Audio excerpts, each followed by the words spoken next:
आप सभी को संकष्टी चतुर्थी की बहुत बहुत शुभकामनाएं। तो आज 16 मई 2025 शुक्रवार को एक दंत संकष्टी चतुर्थी है। हिंदू पंचांग के अनुसार ज्येष्ठ माह के कृष्ण पक्ष की चतुर्थी को एक दंत संकष्टी चतुर्थी कहा जाता है। इस दिन विधि विधान से भगवान गणेश की पूजा करने व कथा सुनने से संकटों से रक्षा होती है और मनवांछित फल की प्राप्ति होती है। मान्यता है कि एक दंत संकष्टी चतुर्थी व्रत कथा पुण्य फलदायी होती है।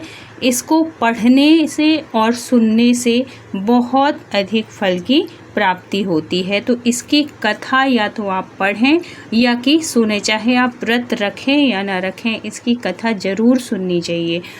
तो कथा इस प्रकार है कि एक समय की बात है कि सतयुग में 100 यज्ञ करने वाले पृथु नामक राजा राज्य करते थे।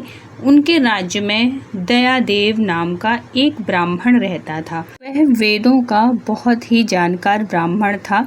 उस ब्राह्मण के 4 पुत्र थे और सभी का विवाह हो गया था। एक दिन चारों बहुओं में सबसे बड़ी बहू अपनी सास से कहने लगी कि हे माता जी, मैं बचपन से ही संकट नाशक गणेश चतुर्थी का व्रत करती आई हूँ।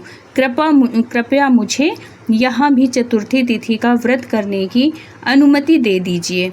बहू की बात सुनकर सास ने कहा कि बहू, तुम सभी में बड़ी बहू हो, तुम्हें किसी प्रकार का कष्ट नहीं है और ना ही तुम भिक्षुनी हो। ऐसी स्थिति में तुम किस लिए व्रत करना चाहती हो? मतलब तुमको किसी चीज़ की कोई दिक्कत नहीं है, कोई परेशानी नहीं है, फिर भी तुम व्रत क्यों करना चाहती हो? हे सौभाग्यवती, अभी तुम्हारा समय उपभोग करने का है और व्रत रखकर तुमको क्या करना है? लेकिन बहू नहीं मानी और व्रत करने लगी। कुछ समय बाद ही बहू ने एक सुंदर बच्चे को जन्म दिया। जैसे ही सास को पता चला कि बहू अभी भी व्रत कर रही है, वह उसे व्रत छोड़ने के लिए मजबूर करने लगी।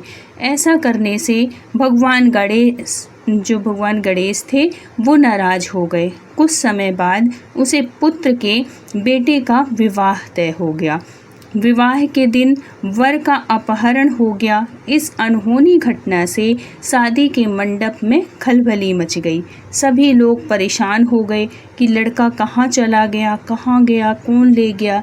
ऐसा खबर सुनकर उसकी माँ अपनी सास से रो रो कर कहने लगी, हे माताजी, आपने मेरे गणेश चतुर्थी का व्रत छुड़वा दिया है, जिसके परिणाम स्वरूप मेरा बेटा गायब हो गया है। अपनी बहू से ऐसी बात सुनकर ब्राह्मण दयादेव और उसकी पत्नी बहुत दुखी हुए।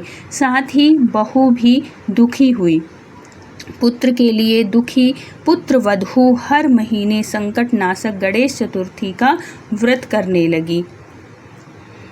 फिर क्या होता है कि उसके व्रत से प्रसन्न होकर भगवान गणेश उसकी सुनते हैं, उसकी मनोकामना पूर्ण होती है। कैसे होती है कि उसका जो खोया हुआ पति था, मतलब जो मंडप में बैठी हुई थी ना वो लड़की, उसने व्रत करना शुरू किया। तो फिर उसकी भक्ति से प्रसन्न होकर भगवान गणेश उस वर को वापस भेजते हैं और फिर बाद में कहते हैं कि कभी भी कोई भी व्रत करो तो अधूरा नहीं छोड़ना चाहिए, उसको पूरा करो, उसके बाद उसका उद्यापन करो, फिर ही किसी भी व्रत को पूरा किया जाता है। ब्राह्मणों को दान दक्षिणा जितना आपसे हो सके उतना करना चाहिए। कोई भी व्रत करे और कहीं से भी अधूरा छोड़ दे तो उसका दुष्प्रभाव होता है। उससे जो हमारे भगवान होते हैं, जिस भी हम देवी देवता का व्रत करते हैं, वो रुष्ट हो जाते हैं और उससे फिर गलत परिणाम निकलता है। इसलिए कभी भी व्रत बीच में नहीं छोड़ना चाहिए। तो फिर वो पुत्रवधू वो व्रत करती है।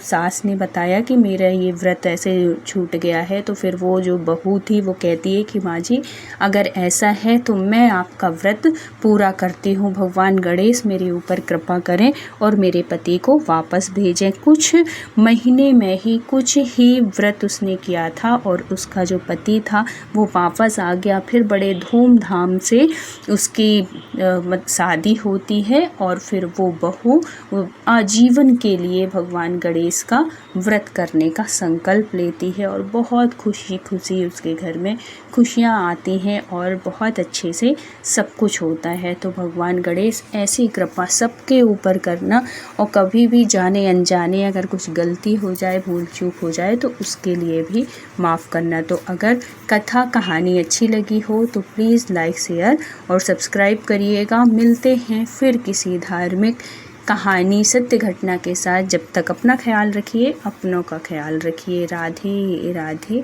जय गणेश।